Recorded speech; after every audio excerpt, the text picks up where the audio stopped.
Hola amigos y amigas de la ciencia. Hoy en Ciencia con Ciencia vamos a estar hablando acerca de los camélidos que tenemos en Bolivia. Así es, vamos a hablar de las dos especies salvajes y de las dos especies domésticas que tenemos y vamos a ver un poquito más de estas. Así que prepárate porque ahora comienza Ciencia con Ciencia.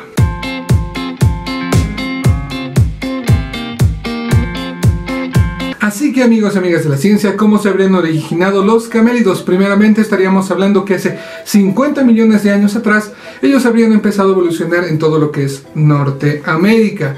Poco a poco se fueron diversificando, dando ejemplares como por ejemplo hace unos 30 millones de años, Probotherium del tamaño de una oveja habrían empezado a tener éxito y poco a poco se habrían ido diversificando hasta el punto de llegar a conquistar el oeste, por ejemplo. Cruzando el estrecho de Bering, estos animales podrían haber llegado a lo que es Asia y África y en ese momento dar origen a lo que conocemos hoy como camellos dromedarios y también a los camellos bactrianos. Posteriormente, hace unos 1.8 millones de años atrás, en uno de los grandes intercambios bióticos entre Norte y Sudamérica, gracias al nivel fluctuante del mar, habrían llegado justamente los primeros ejemplares de camélidos a todo lo que es Sudamérica. Es decir, las formas más primordiales de lo que hoy día conocemos como llamas, alpacas, guanacos o vicuñas, como por ejemplo la paleoleama, que es justamente la que están viendo ahora. Ahora nos toca saber un poquito más acerca de las 4 especies que tenemos en Bolivia. Así es, en Bolivia tenemos 4, 2 salvajes, el guanaco y la vicuña, y 2 domésticas que van a ser justamente la llama y la alpaca. Vamos a empezar por el guanaco. El guanaco es justamente una de las especies más grandes de herbívoros mamíferos que vamos a tener en nuestro continente, estando muy bien distribuido alrededor de todo Sudamérica y siendo catalogada por la IUCN como una especie de preocupación menor. Sin embargo, esta categoría va a variar de país en país, ya que en el caso de Bolivia este animal está restringido a una pequeña parte del mismo. Y todavía es más sorprendente tal vez dónde están, en la región del Chaco boliviano. Aquí es donde habitarían nuestros guanacos, los guanacos que tenemos en Bolivia, teniendo la gran capacidad de adaptarse a diferentes ambientes, como podemos ver, a llanuras abiertas principalmente dominadas por gramíneas, es decir, por pasto, y algunos arbustos que son las arbóreas, que estos vendrían haciendo su preferencia, es decir, las típicas pampas del Chaco es donde estos guanacos estarían habitando hoy en día en Bolivia. Justamente esta baja cobertura vegetal la tendrían preferentemente para poder reproducirse mejor, ya que en este momento donde empiezan a nacer las crías es el momento en el que son más vulnerables y tener una buena visión de sus alrededores les ayuda un montón a poder sobrevivir de los posibles depredadores que acecharían a este animal. Los guanacos chaqueños son estrictamente herbívoros. Ellos se van a alimentar principalmente de plantas que estén en las zonas abiertas, es decir, que gran parte de su dieta van a ser gramíneas, en menor proporción van a ser también arbustos y algunas especies arbóreas. Sin embargo, vamos a tener que de las 53 especies de plantas que se han catalogado como parte de su dieta, la gran mayoría van a ser justamente pastos. Dentro de las plantas consumidas por el guanaco vamos a tener con mayor frecuencia a Urbilea chacoensis, por ejemplo, que es una trepadora, a Simenia americana, que es una planta arbórea, a Celtis chichape, que también es una planta arbórea. También vamos a tener a otro tipo que van a pertenecer mucho más a las gramíneas. En general, la organización familiar de los guanacos va a estar justamente dividida en 3. Primeramente, adultos, donde va a haber un macho que va a tener una manada de hembras junto a sus crías. Va a haber grupos de machos solitarios y solteros que no van a tener una manada de hembras asociados con ellos. Y en el último van a estar justamente individuos que van a ser solitarios. Generalmente van a ser machos también los que van a estar solos. El grupo de los guanacos, que como decimos va a tener justamente un macho alfa, va a tener un promedio de entre 2 a 3 guanacos por grupo, pero estos pueden llegar a ser muchos más, por supuesto. En Bolivia tenemos una población que se estima de más de 500 ejemplares, sin embargo, este número sigue siendo pequeño para tanto el Chaco boliviano como el Chaco paraguayo, donde se han detectado a estos animales. hemos visto que son animales que van a ser preferentemente animales que se van a encontrar en lo que van a ser las partes abiertas, en las pampas, y la situación de volver las pampas un bosque, que es lo que está sucediendo, está haciendo que estos animales empiezan a sentirse desplazados, ya que en los bosques no se sienten tan seguros y empiezan a tener movimientos estacionales, aunque ellos prefieren quedarse en sus pampas de distribución natural. También la presión que tendrían por los ganaderos por competir por las gramíneas sería un gran problema. Sin embargo, hoy en día se hacen esfuerzos binacionales entre Bolivia y Paraguay para poder conservar la población de los guanacos chaqueños que hay entre ambos países, justamente evitando esta presión de la caza furtiva, tratando de mantener a los ganaderos lejos de las zonas de los parques donde estos animales habitan, como por ejemplo en Bolivia en el Parque Nacional Cailla Gran Chaco, que es justamente donde está la población de guanacos, evitando justamente de que las reses compitan con los guanacos por lo que van a ser los pastos frescos. Ahora nos toca hablar de su pariente más pequeño y de hecho de los 4 camélidos el más pequeño, que va a ser la vicuña. La vicuña va a ser justamente el camélido más pequeño, más frágil y más ágil que vamos a tener en Sudamérica, y de toda la familia de los camellos es también la más pequeña. Este animal va a tener una lana extremadamente fina, la cual es bastante codiciada por muchas personas. Va a habitar entre los 3.800 y 4.500 metros sobre el nivel del mar, haciendo que sea un animal de grandes altitudes. También las poblaciones no suelen ser tan grandes en todo el continente sudamericano, aunque en Bolivia han aumentado sus números gracias a un programa de manejo sustentable de la lana de la vicuña. Este animalito va a tener un promedio de peso de unos 50 kilos y macho y hembra se ven muy similares a simple vista. Al igual que los guanacos, estos van a vivir en una estructura familiar donde va a haber un macho que va a tener una manada de hembras y las crías va a haber manadas de machos solteros y vicuñas que generalmente no se encuentran solitarias, pero también puede haber el caso de que se encuentren vicuñas macho solitarias. Estas van a estar muy bien distribuidas desde el sur de Ecuador hasta el norte de Argentina, donde también se han encontrado algunos ejemplares. En Bolivia las vamos a tener, por ejemplo, en La Paz, en la región de Apolobamba, también en partes de Cochabamba, las vamos a tener en Oruro, en el Parque Nacional Sajama, y con mayor cantidad en la Reserva de Fauna Andina Eduardo Baroa en Potosí, y con presencia también en la Reserva de Fauna de Sama en Tarija. Ahí es donde vamos a tener a las vicuñas, que van a tener dos territorios, por así decirlo, uno de alimentación, donde generalmente van a ir cerca de los lugares donde haya una cantidad de agua considerable a poder pastar, y otro para dormir en las noches, que generalmente va a ser una loma o pequeña serranía, donde estos animales van a poder observar a su mayor depredador, que va a ser el puma, para sentirse mucho más a salvo. Estos grupos familiares, que van a comprender de hasta 16 vicuñas hembra y un macho, con un promedio de más o menos unos 5, van a tener diferentes movimientos que pueden llegar a ser estacionales, pero no suelen salir de los territorios de las manadas ya previamente establecidos. Así también estos animalitos van a ser grandes corredores y bastante ágiles, haciendo que sean una presa muy difícil para el puma. Las vicuñas van a pasar gran parte del tiempo del año pastoreando, y lo van a hacer con mucha más frecuencia en otoño y en invierno que en verano, por ejemplo, donde van a estar más encargadas de llegar a ser madres. Las crías, de hecho, al nacer van a tener ya a los 15 minutos la capacidad de correr. Son bastante ágiles desde pequeñas, y pasando ya el par de semanas son capaces de empezar a comer gramíneas directamente desde el suelo y poco a poco ir destetándose de la madre. En 1960 se tenía el miedo y temor de que este animal se extinguiera, justamente por lo que va a ser la presión de la caza furtiva. Mucha de la población de la vicuña había desaparecido en gran parte del continente sudamericano, no solamente en Bolivia, sino que los números estaban disminuyendo cada vez más y más, haciendo muy difícil la conservación de la especie.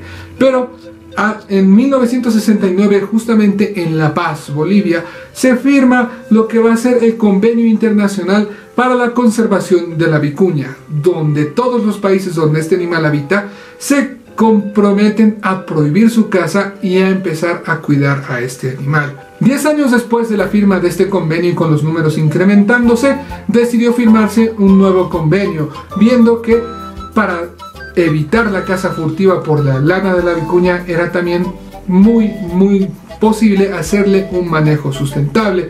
Y justamente el otro convenio se llama Convenio Internacional para la Conservación y el Manejo de la Vicuña, donde justamente Bolivia también va a tener un papel protagónico, implementando en los diferentes lugares donde este animal habita, haciendo una trasquila, es decir, que van a quitarle la lana a las vicuñas una vez al año en diferentes poblaciones, donde los pobladores, los comunarios que viven cerca de las vicuñas son los que se benefician de manera directa de este recurso, y los números de las vicuñas van aumentando porque ya hay un mercado legal de lana de vicuña sin afectar a la población, y eso ha hecho hoy en día que este animal se vea ya cada vez más.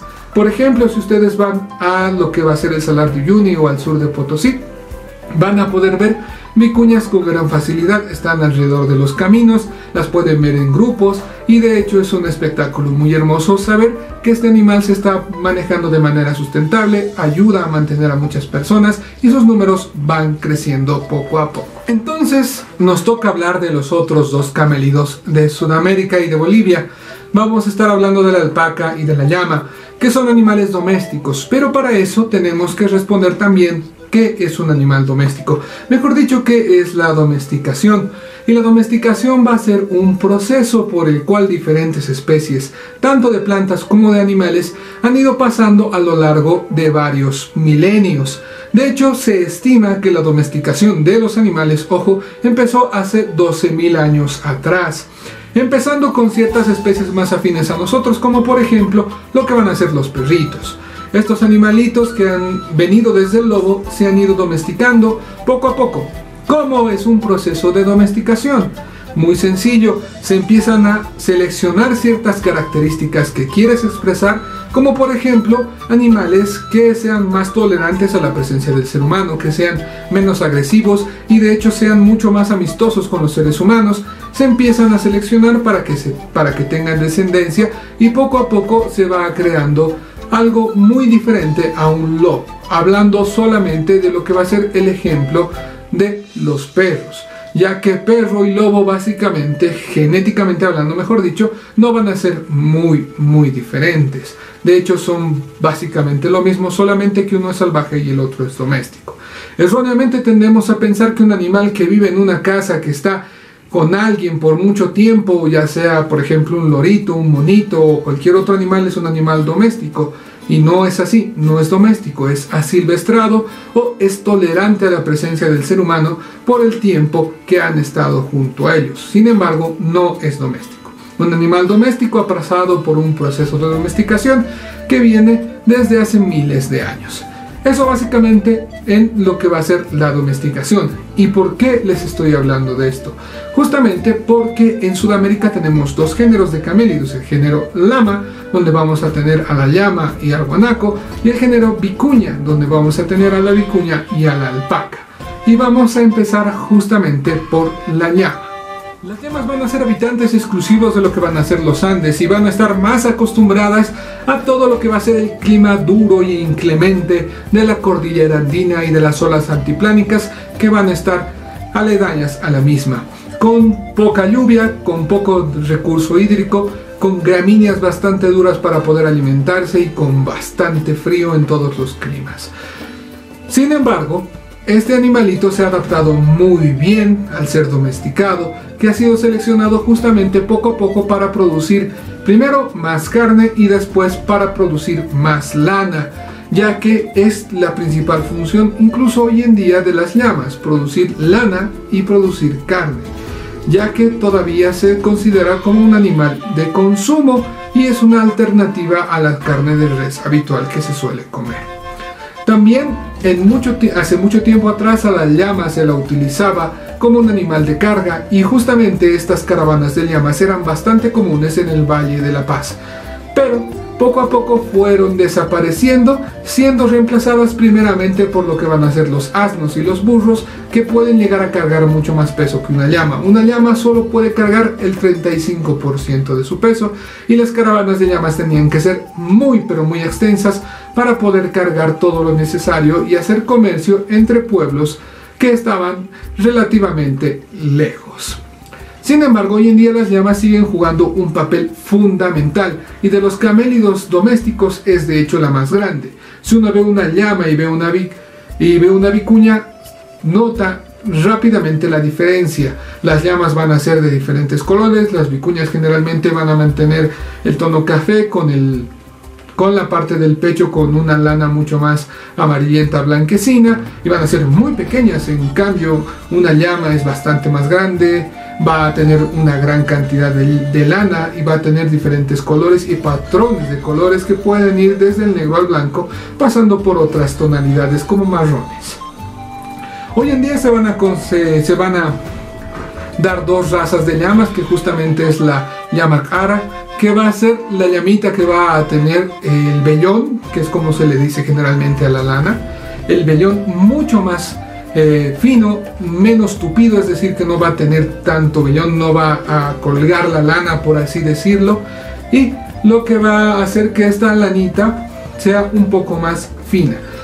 Va a ser mucho más corta y fina en la parte del pecho y en la parte interior, y va a ser un poco más similar a lo que va a ser el guanaco. La pigmentación va a ser muy diferente y va a poseer un cuello largo y fuerte, con la presencia de pelitos bastante ordenados en la región posterior del cuello, similar a lo que vendría siendo la crin de un caballo, por ejemplo.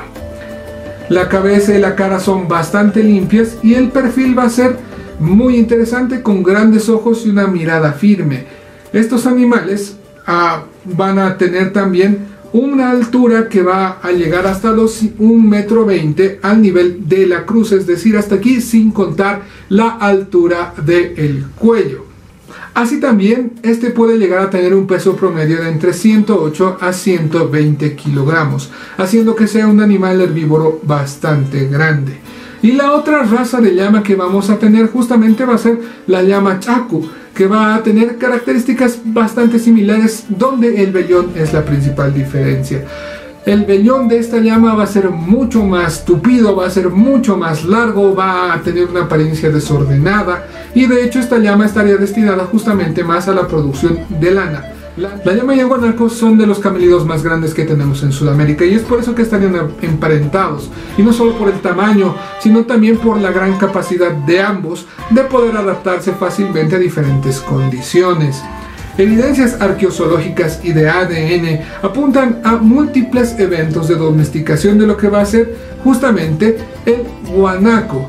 Se habrían producido diferentes eventos de domesticación, los principales de ellos ocurridos en Perú, en el norte de Chile, en el oeste de Bolivia, donde poco a poco habrían ido generando a lo que hoy conocemos como llama.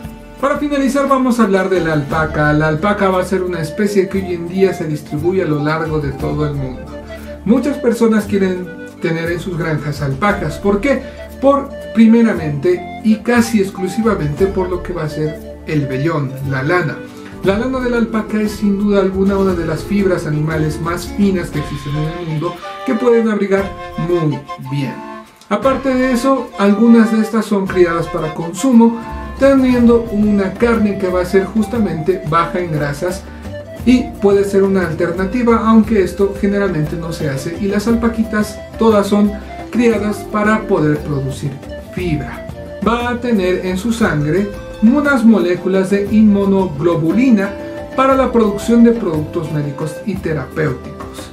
Hoy en día la crianza de este animal es sin duda habitual en las granjas alrededor del mundo. Son animales pequeños que apenas pueden llegar al metro de altura, a la altura de la T, sin contar justamente lo que va a ser el cuello. Y estos animales van a tener un promedio de peso de más o menos unos 60 kilogramos en lo que van a ser los adultos. Van a presentar una cabeza pequeña con un morro más achatado y más corto de lo que van a ser en las llamas, y también las orejas no van a ser tan largas como en las llamitas. Y de hecho, si uno ve llama y ve alpaca, instantáneamente sabe cuál es cuál, porque la llama es la más grande, la de un porte mucho más altivo, por así decirlo, y la alpaquita se ve mucho más tierna, se ve mucho más pequeña y mucho más lanuda, que es una de las principales características. De hecho, la lana o vellón, que es como se le llama a la lana de estos animales, como ya les he dicho, va a ser bastante abundante y va a cubrir casi todas las partes del cuerpo, incluyendo las mejillas del animal, teniendo solamente muy pocas desprovistas de este vellón muy fino, como la parte interna de las patas traseras o parte de lo que va a ser el hocico, o entre las rodillas, donde este animal no va a tener ese vellón tan pronunciado. Los tonos también pueden variar muchísimo, generalmente entre blanco y negro, marrones, va a haber también diferentes patrones marcados, pero van a ir variando poco a poco la coloración del vellón de la lana de la alpaquita. Durante mucho tiempo se creyó que la alpaca de hecho era el subproducto de la cría selectiva de lo que van a ser llamas, donde estos animalitos serían supuestamente derivados de estos, pero por su estatura pequeña, por la lana tan fina, por el vellón tan fino, se empezó a deducir que este animal de hecho venía más de la vicuña, que habría sido también domesticada en algún momento en los mismos países, tanto en Bolivia, Perú, norte de Chile, parte de Argentina, donde diferentes procesos de selección y domesticación hace más de 5000 años habrían dado origen a lo que es la alpaca de hoy en día. Y justamente los nuevos datos cromosómicos y moleculares van a constituir una evidencia muy fuerte que nos van a ayudar a decir que justamente la alpaca va a ser un pariente doméstico de la vicuña. El hecho que la alpaca y la vicuña compartan el mismo patrón de las bandas G en el cromosoma número 1, siendo diferente al de un guanaco o al de una llama, hace consistente justamente la hipótesis de que la alpaca habría sido domesticada en algún momento desde las vicuñas, así que no habría sido ni un derivado del guanaco ni un derivado de la llama, habría sido un derivado directamente de la vicuña. Así que eso es todo, amigos y amigas de la ciencia. Espero que este video les haya gustado. Les he contado un poquito acerca de los camélidos de Bolivia, haciendo un énfasis mucho más en lo que van a ser los animales salvajes que en los animales domésticos. Les he explicado un poquito de la domesticación. Si el video te ha gustado, espero que le dejes un like, comenta, compártelo y suscríbete, que es gratis y a mí me ayuda un montón. Cada like, cada comentario, cada suscripción se agradece mucho. Recuerden que llevamos a cumplir un año y esto va a traer mucho más apoyo para el canal. Se vienen sorpresas, así que nos vemos la siguiente semana para más ciencia. Adiós.